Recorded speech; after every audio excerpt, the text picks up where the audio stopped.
Olá, queridos, Deus abençoe você, sua vida, sua família. Esse amigo que vos fala, pastor Sérgio Santos, com o seu nosso canal A Luz das Escrituras. Essa feita, estamos voltando com uma das nossas aulas do curso avançado do IBADEP. E você tem a oportunidade também, se você ainda não é aluno do curso, de estar conosco.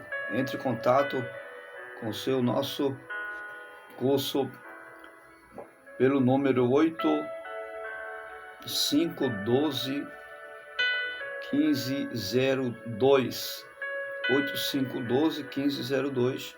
Você pode entrar em contato conosco e estaremos passando a você todas as informações que você precisa para estar conosco, sendo mais um aluno do curso avançado do IBADEP. Hoje estaremos abordando, ou dando, melhor dizendo, a continuação de uma das nossas disciplinas sobre os profetas maiores e também sobre os profetas menores.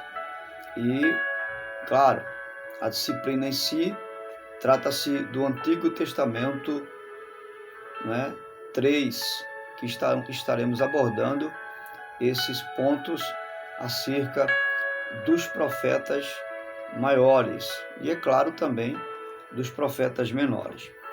Nós, a partir de agora, dando continuidade, já estaremos falando um pouco sobre o papel dos profetas maiores no Antigo Testamento, o que eles faziam, qual era o objetivo desses profetas. Então, como era o profeta do Antigo Testamento, como a igreja primitiva, né, via esses homens de Deus do passado e como eles exerciam o dom de profecia. Quem sabe essa é uma das suas perguntas. Por que os livros dos profetas são chamados maiores ou menores? Qual a mensagem que cada um, né, trazia? E hoje, né, existe ainda profeta, né? Qual o papel deste ofício na igreja dos dias atuais? Então, são perguntas importantes para serem respondidas e, à luz da palavra de Deus, nós estaremos tirando suas dúvidas e chegando a um denominador comum. Eu gostaria de convidar você, que ainda não é amigo do canal, a se inscrever no nosso canal e ativar lá o sino de notificações para que todas as vezes que nós postarmos um novo vídeo, você receber aí no seu aparelho. Deixa o teu comentário, tá bom? Para que o YouTube possa se encarregar de levar mais adiante cada mensagem, cada aula que nós passamos aqui, e com certeza é para a edificação do corpo do Senhor Jesus, do qual Pedro disse: crescer na graça e no conhecimento do Senhor Jesus. Tá muito bem. Então, nós muitas vezes não temos algumas respostas, né? Mas quando nós estudamos, quando nós analisamos a palavra de Deus, nós encontramos sim respostas para os nossos dias atuais e também respostas, né, de assuntos que nós não temos dos dias antigos, das épocas anteriores da igreja. Então, por isso que estudar a palavra de Deus vai nos levar a ter a necessidade de fazer um exame crítico, né, exaustivo, especulativo, analítico sobre assuntos da antiguidade, que corresponde também a muitos deles a assuntos da atualidade. né? Porque a profecia, de fato, ela não se acabou. Possa ser que os ofícios proféticos tenham dado uma pausa, mas o dom profético, ele existe, e com certeza, né, estou aqui em minhas mãos com uma profecia revelada, né? Revelada, que é as Escrituras. Então, Deus, na verdade, ele nunca desamparou o seu povo. Em momento nenhum Deus deixou o seu povo. Sempre Deus deu-lhes líderes, né? Sacerdotes, reis, né? Já na antiguidade, Deus sempre lhes deu profetas, e nos dias de hoje, pastores, evangelistas, presbíteros, líderes para cuidar do seu povo. Porém, a influência marcante foi o exercício pelos profetas do seu trabalho. Os profetas tiveram um trabalho dinâmico em relação àquilo que Deus colocou diante deles, que foi a responsabilidade de enviar a mensagem. Isso consistia, com certeza, não apenas em um ensino de ação, no ensino verbalizado, melhor dizendo, em transmitir uma mensagem, mas também na ação que eles estavam fazendo, né? Havia duas situações aí bem intrigantes. Eles tinham a responsabilidade de transmitir a mensagem, mas também de viver a mensagem no seu tempo e nos seus dias contemporâneos. Então, vamos primeiro dar ênfase ao profeta do Antigo Testamento. Então, quem era o profeta do Antigo Testamento? O que poderia parecer mero descuido, né, da lei para o homem comum, era visto como um horrendo desastre, como algo desastroso aos olhos do profeta. E essa sensibilidade que o profeta do Antigo Testamento sempre deveria ter em relação ao pecado.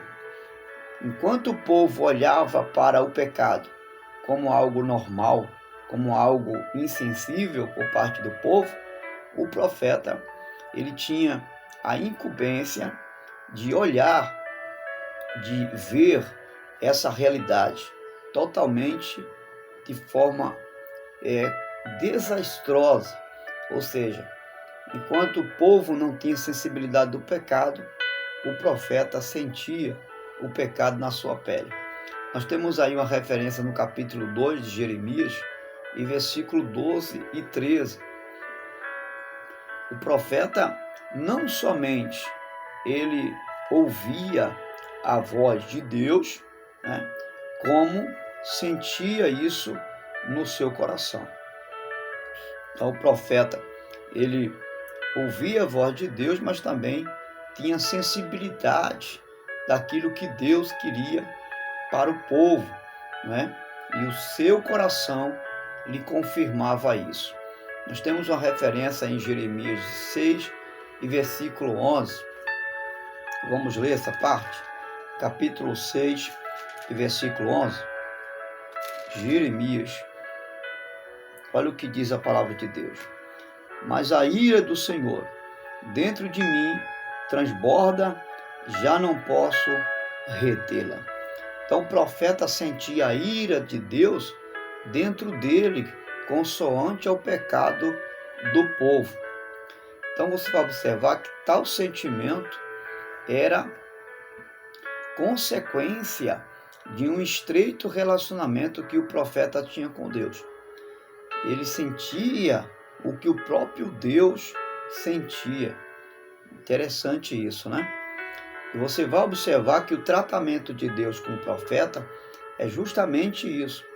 E antes de Deus né, abrindo aqui um parênteses, antes de Deus tratar com os profetas do Antigo Testamento em relação ao povo, Deus tratava com o próprio profeta e fazia ele sentir exatamente o que ele estava sentindo.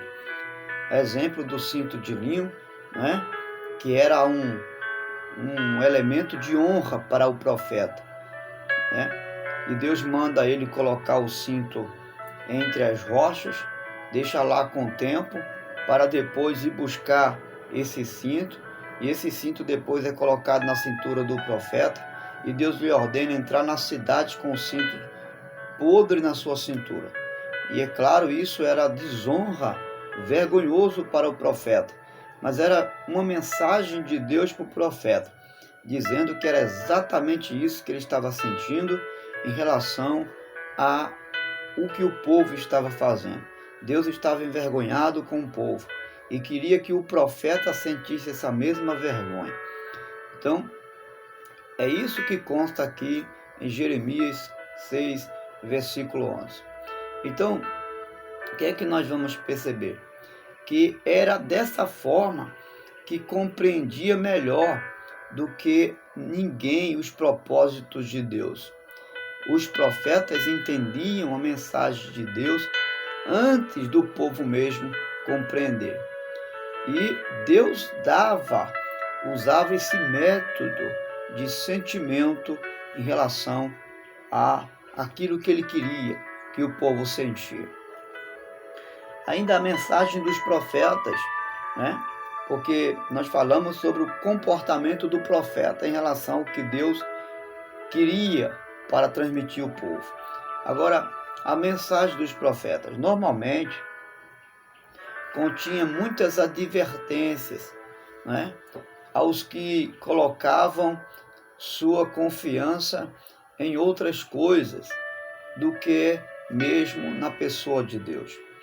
Então, em síntese, o profeta era que despertava o povo para trazê-los de volta para Deus. Então, todas as vezes que o povo estava distante de Deus, o profeta era usado por Deus para trazê-los de volta para Deus. E consoante as questões de culto, não é? E principalmente no que diz respeito à cerimônia de culto, aquilo que Deus estabelecia como método de culto para ele, era exatamente estabelecido pelo profeta. O profeta, era ele que levava o povo a se voltar a Deus, no que diz respeito à adoração ao seu santo nome. Então, nós vamos perceber que o profeta era responsável para atrair o povo para Deus. Essa era a função do profeta, mas muito mais da mensagem do profeta. E aí, diga-se de passagem, que na maioria das vezes a mensagem do profeta não era uma mensagem de afago, né? Não era uma mensagem de oba-oba, mas uma mensagem dura, uma mensagem rigorosa, porque era chamando a atenção do povo para voltar-se para Deus. E aí nós vamos perceber também que há uma característica muito importante em relação ao profeta, que era a dedicação do profeta. Então, os profetas eram homens totalmente dedicados a Deus. Eles detestavam o meio de compromisso e uma entrega parcial na sua vida para com Deus. Então, a entrega desses homens era uma entrega total, era uma entrega 100%, dizemos assim. Eles se separavam totalmente para Deus. Então, a fidelidade deveria ser plena entre o profeta e o próprio Deus. E é claro que isso implicaria em um sacrifício grande. Isso implicaria em um esforço muito elevado da vida do próprio povo.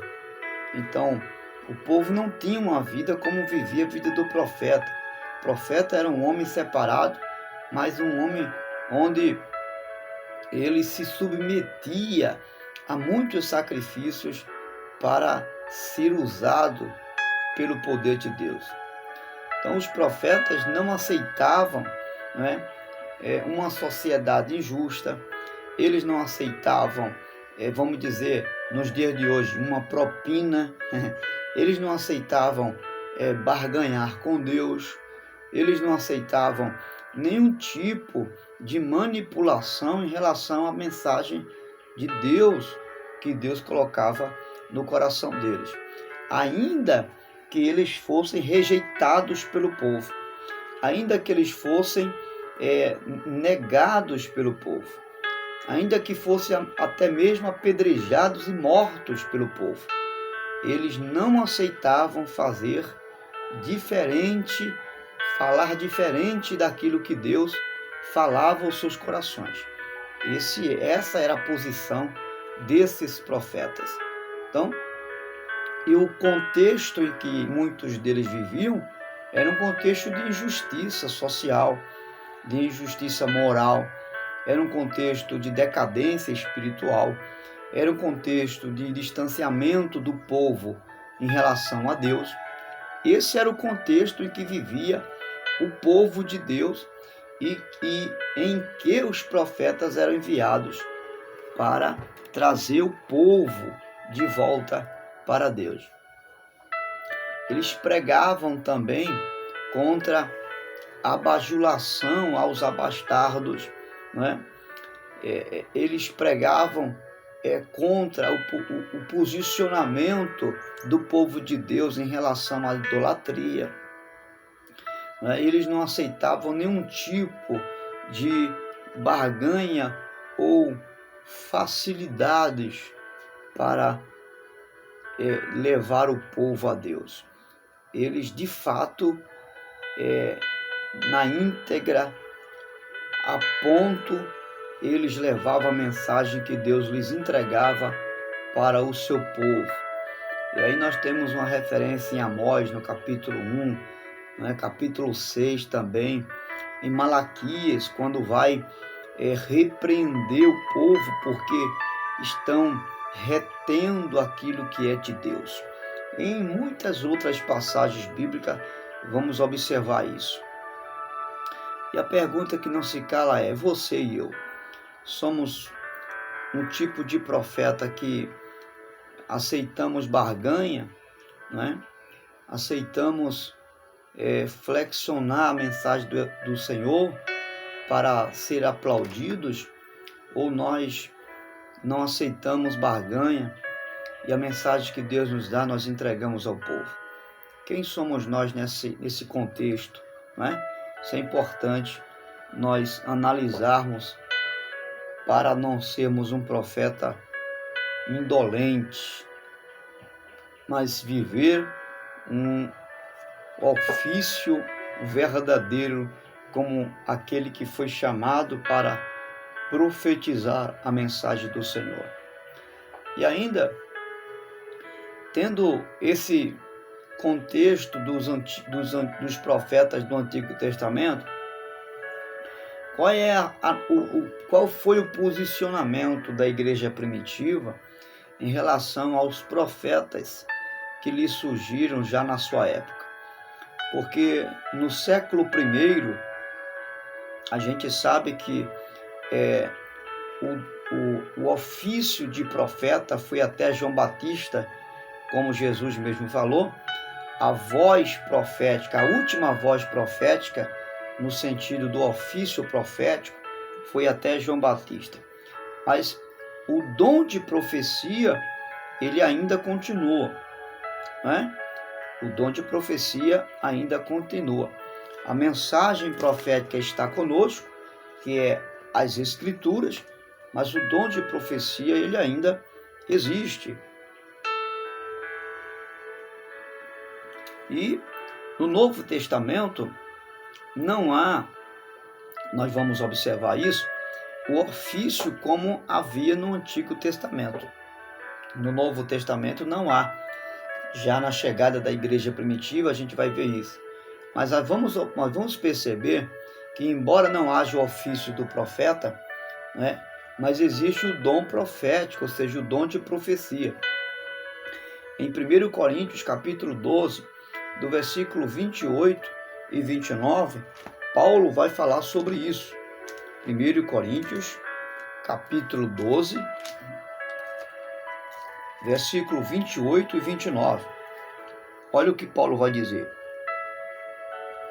Assim, na igreja, Deus estabeleceu primeiro apóstolos, em segundo lugar profetas, em terceiro lugar mestres, depois os que realizam milagres e os que têm dons de curar, os que têm dom de prestar ajuda, os que têm dons de administração e os que falam diversas línguas. Olha o verso 9. São todos apóstolos? São todos profetas? São todos mestres? Têm todos dons de realizar milagres? Têm todos dons de curar? Falam todos línguas? Todos interpretam? Entretanto, busque com dedicação os melhores dons. Então você vai observar que Paulo está identificando, já na igreja primitiva, que existe o dom de profecia. Isso aí é enfático, não é? O ofício do profeta não existe, mas porque a última voz profética, no contexto do ofício, foi o de João Batista. Porém, ainda existe o dom profético, o dom de profecia. Então, nessas passagens, e nós vamos ver em Efésios capítulo 4 e versículo 11, também, uma passagem que vai falar sobre esses ofícios. Efésios 4 e 11. E ele designou alguns para apóstolos, outros para profetas, outros para evangelistas e outros para pastores e mestres. Então, Paulo mais uma vez enfatiza que existe o dom de profecia, ok? Não o ofício de profeta, mas o dom de profecia, ok? E aí nós vamos perceber que após os apóstolos, né, depois dos apóstolos, isso está associado aí aos mestres.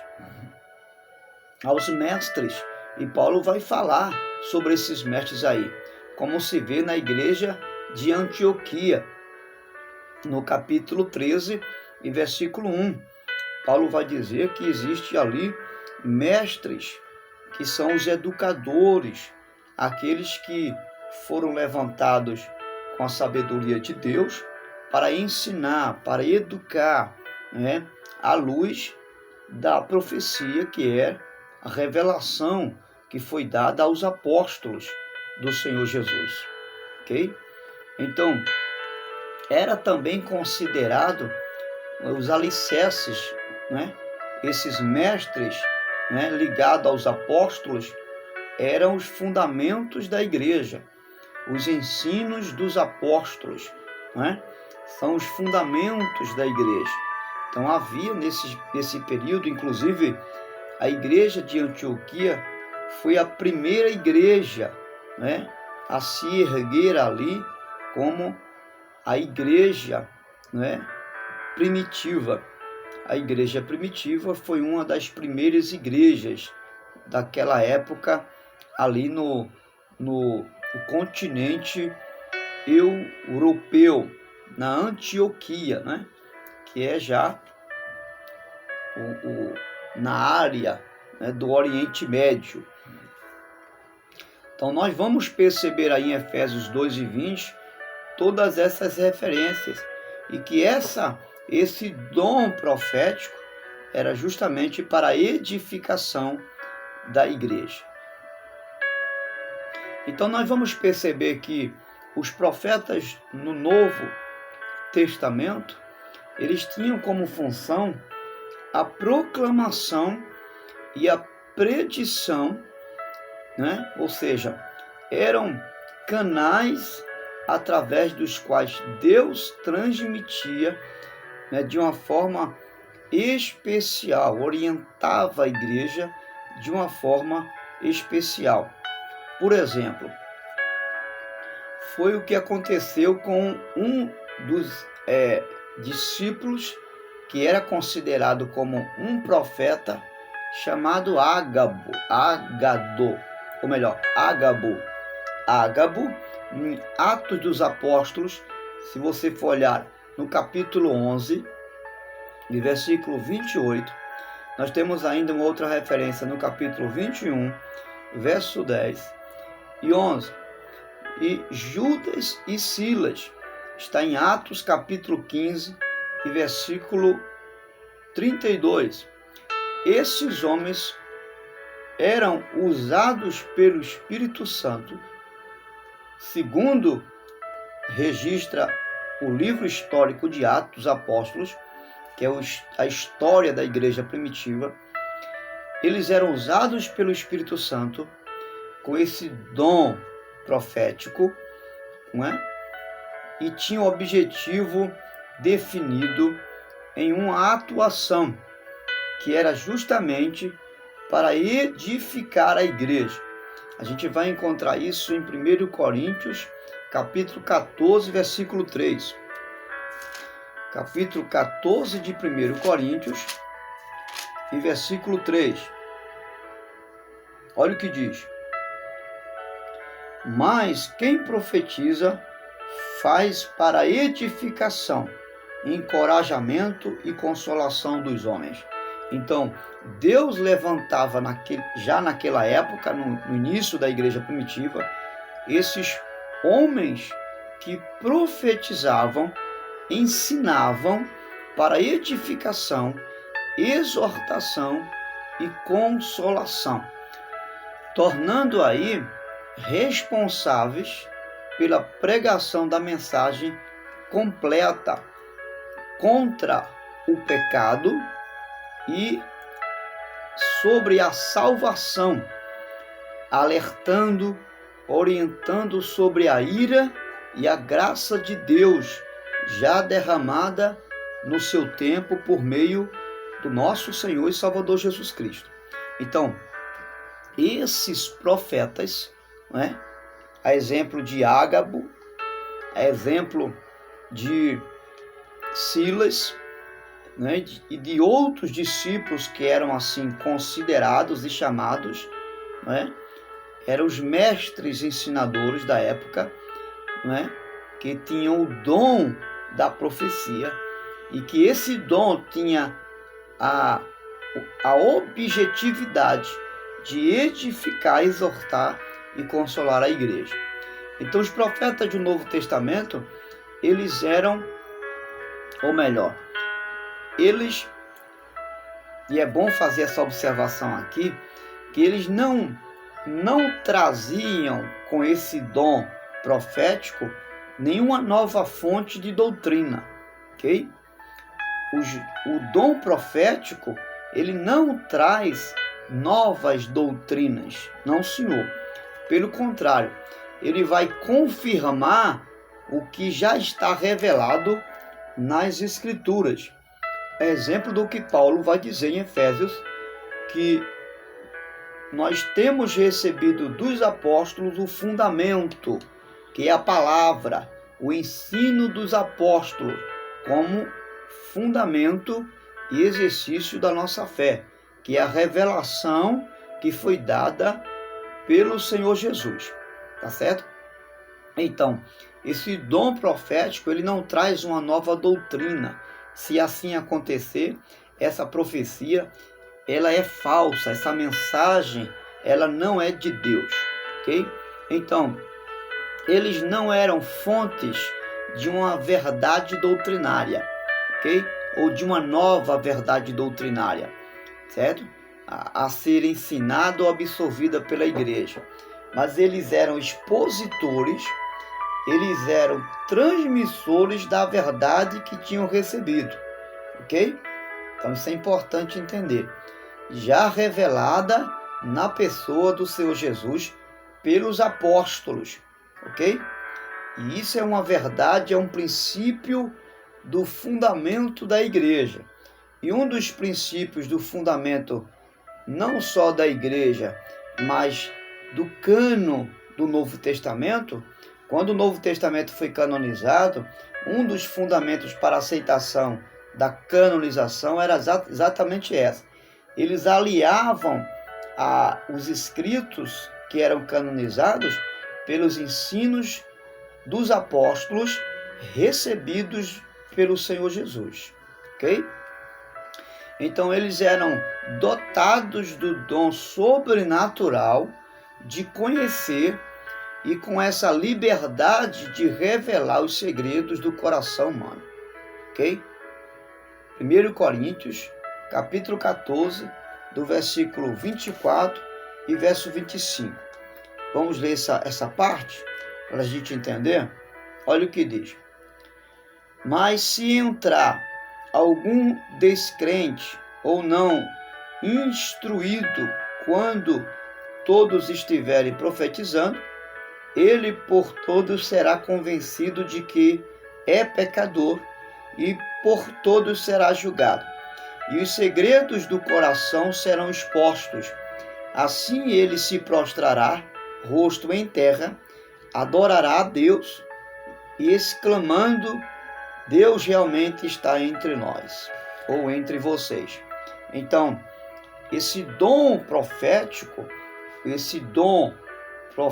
revelado já através dos ensinamentos bíblicos, eram moldados, né, o comportamento do povo era moldado à luz daquilo que já se conhecia, que era a revelação do Evangelho do Senhor Jesus através desses homens de Deus, ok? Então nós vamos perceber aí que no que diz respeito ao emocional, né, do ser humano, isso estava muito ligado, né, aos profetas que tinham essa sensibilidade no que diz respeito à revelação de Deus, ok? E nós vamos perceber que qualquer declaração que pudesse ser como via profética estava sujeito a um exame e só poderia, né, ser aceito, né, ou achado como uma profecia vinda da parte de Deus se tivesse a linha ou se fosse respaldado com os ensinos dos apóstolos, ok? Toda profecia ou ensinamento era aceito se fosse alinhada, confirmada como o ensino dos apóstolos. A gente vê isso em 2 Coríntios, no capítulo 11 e versículo 4. Capítulo 11 de 2 Coríntios, versículo 4. Pois se alguém lhes vem pregando um Jesus que não é aquele que pregamos, ou se vocês acolhem um espírito diferente do que acolhem, ou do que acolheram, ou um evangelho diferente do que aceitaram, vocês o toleraram com facilidade. Então, Paulo vai dizer: todavia, não me julgo nem um pouco inferior a esses super apóstolos. Então, Paulo está falando que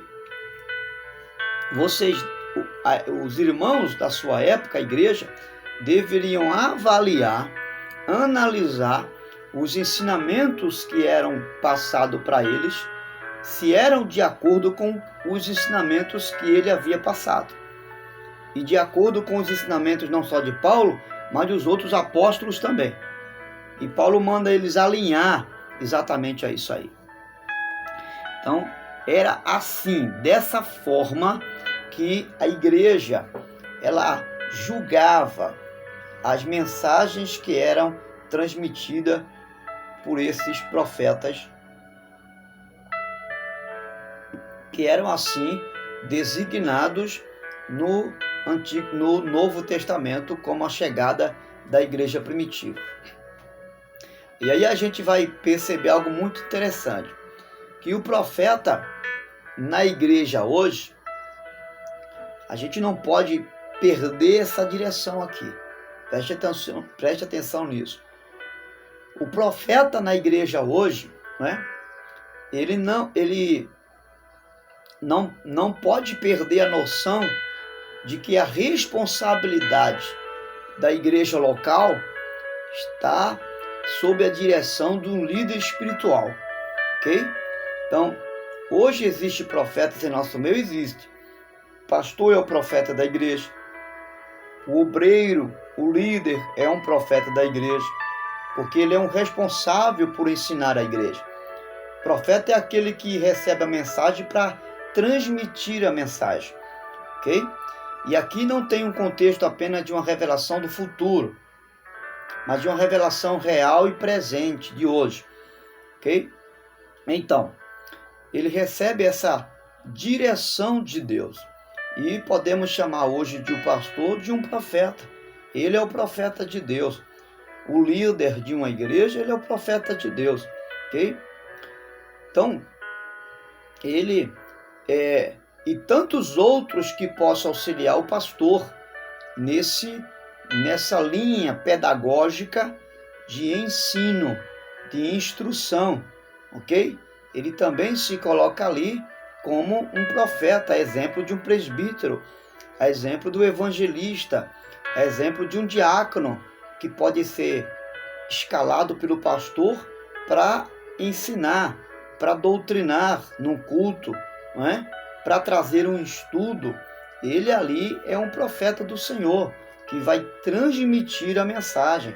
Então, nesse sentido, nós temos profetas na igreja atual, ok? Então, no que lhes cabe, não é, ao ensino, todos aqueles que possuem talentos e dons, não é? Porque existe talentos e existe dons. Talento é aquilo que você aprende no cotidiano, não é? Por exemplo, você pode aprender a pregar. Por quê? Porque a homilética, que é uma ciência da teologia, né? Uma disciplina da teologia, que é a arte de pregar, a arte de ensinar, a arte de transmitir uma mensagem. Então, ela pode ser algo que se aprende, né? Você pode aprender o método, né? O processo, o ato progressivo de como iniciar uma pregação, né? Agora, o dom profético é outra coisa. Não se aprende, você recebe de Deus. É algo implantado pelo Espírito Santo em você, né? Que é a inspiração de Deus quando você vai transmitir a mensagem. E esse dom profético, ele está alinhado a duas outras disciplinas da teologia, que podemos chamar de hermenêutica, que é a ciência da interpretação, né? E a exegese, que é uma ciência que trabalha com a execução da interpretação, ou seja, a aplicação do texto. Então, a esses dois, né, podemos inserir aqui a dependência do dom. Precisa-se ter o dom da revelação para que não haja uma interpretação equivocada e para que não haja também uma aplicação exagerada para qualquer outro norte, tá certo? Então é muito importante a gente alinhar essa questão aqui do talento e do dom. Então, e isso que se interpreta com base no significado do próprio título pastor, ok? Ou bispo, não é? Hoje já existe esse título aí de bispo, mas no Antigo Testamento Paulo vai se referir a esse título bispo, embora que na Reforma Protestante essa designação já não é muito aceita, a não ser para o presbitério. Então, bispo, ele refere-se ao presbitério da igreja.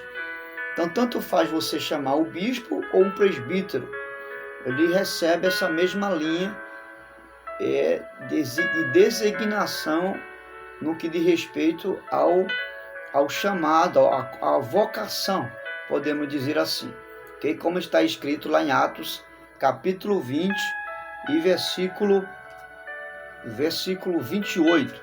Vamos ler? Para a gente entender, Atos 20, verso 28. O que é que diz aí? Atos 20 e 28. Diz assim: cuidem de vocês mesmo e de todo o rebanho sobre o qual o Espírito Santo os colocou como bispos para pastorear a igreja de Deus, que ele comprou com seu próprio sangue. Então, a expressão bispo aqui, ela está ligada ao presbitério da igreja, ok? Então, bispo e presbítero têm a mesma função aqui, que naquela época, bispo, eles assumiam uma região, né? Por exemplo, nós temos aqui Tabatinga, que é o município de Camaragibe, mas Camaragibe é a região. Então, o bispo assumia toda essa região, responsável por todas as igrejas da região. Era exatamente dentro dessa metáfora que eu estou colocando aqui, fazendo essa comparação aqui. Então, portanto, a gente pode concluir que cabe ao pastor transmitir à igreja a mensagem, é claro, dentro dos princípios fundamentados nas Escrituras para o rebanho, segundo assim, né, lhe foi ordenado. Como, por exemplo, em Apocalipse, no capítulo 2, versículo 8, a mensagem que Deus incumbiu, né, na revelação de João, aquela revelação que Jesus dá a João, incumbindo uma mensagem para as 7 igrejas do Apocalipse. E aí o pastor ali é designado como o anjo da igreja, o anjo protetor, vamos dizer assim, né? Pelo Senhor para aquela localidade, para aquela região específica ou para aquela igreja específica. Logo, o que possui o dom da profecia, entendendo isso, o que é que a gente vai perceber?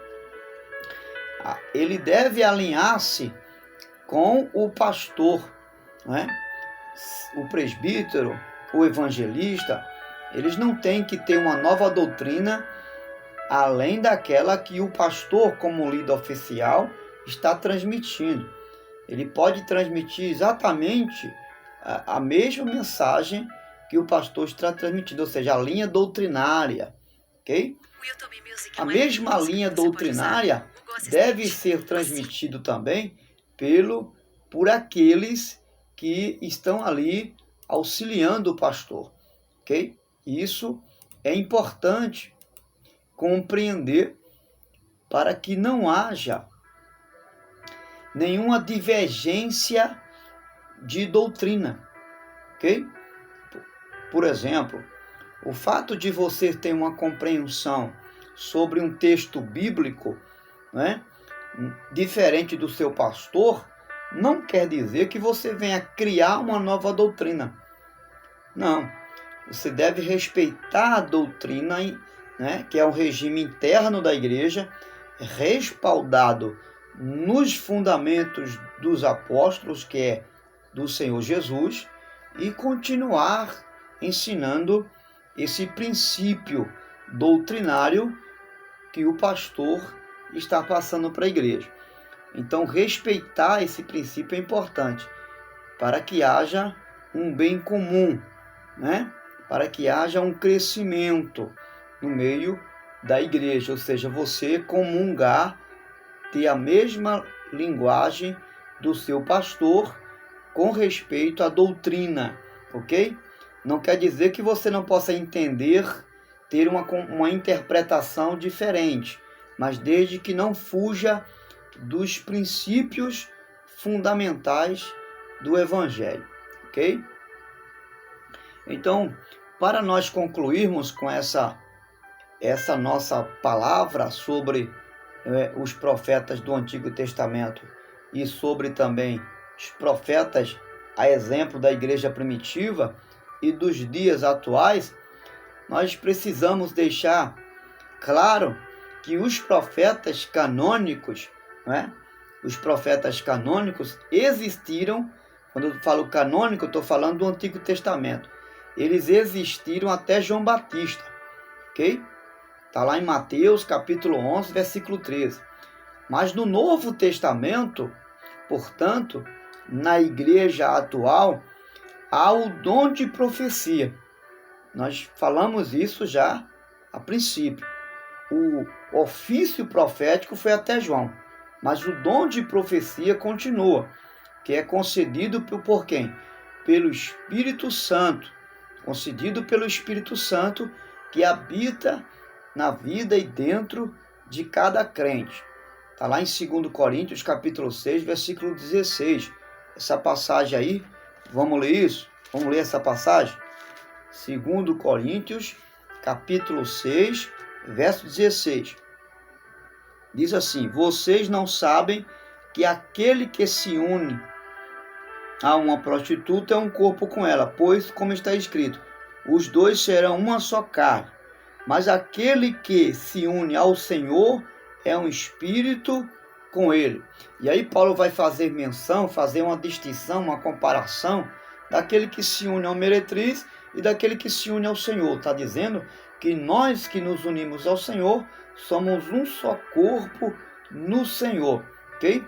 Então todo crente aqui inclui também o pastor. Foi comissionado, porque o comissionado nesse dom profético não foi só o pastor, mas todo crente que é templo do Espírito Santo pode receber esse dom profético. Dom profético não é ofício de profeta, preste atenção. Todo crente que é templo do Espírito Santo, ele pode ser comissionado e receber o dom da profecia. E quando eu falo do dom da profecia, eu falo da vocação do ensino. Eu falo do chamado para ensinar, do chamado para educar pedagogicamente a igreja à luz dos evangelhos, certo? E transmitir ou expor a mensagem segundo as Escrituras nos apresenta, falando assim no nome do Senhor Jesus, ok? Então, aqui nós finalizamos com mais uma breve palavra a respeito dos profetas do Antigo Testamento, a sua mensagem, qual a postura deles, né? E, resumindo, né, a maioria dos homens ainda não conhece e nem visa essas verdades, nem vive essas verdades, né? E o Senhor está esperando que eu, que você, que nós, como igreja, né, seus pregadores, despertem para anunciar a sua santa palavra nesse contexto e nessa revelação, não uma revelação nova, não uma doutrina nova, mas a revelação e a doutrina que foi já revelada segundo as Escrituras, não só pelos apóstolos, mas dada pelo Senhor Jesus aos apóstolos do Senhor Jesus. Então, esse dom profético não é uma nova revelação, não, mas é uma revelação já dada, fundamentada pelos apóstolos do Senhor Jesus e por Jesus, dado aos apóstolos e revelado pelos apóstolos. É a continuação daquilo que já foi revelado. Amém, pessoal? Deus abençoe, que possa ter ajudado você a ter compreendido essa realidade profética do Antigo e do Novo Testamento e dos dias atuais, não é? A vocação profética foi até João Batista, mas o dom profético, o dom da profecia, existe até os dias de hoje. Você está exercendo o seu dom profético ou não? E como você está exercendo esse dom profético? Comece hoje, à luz das Escrituras, dar continuidade a essa vocação em nome de Jesus. Deus te abençoe.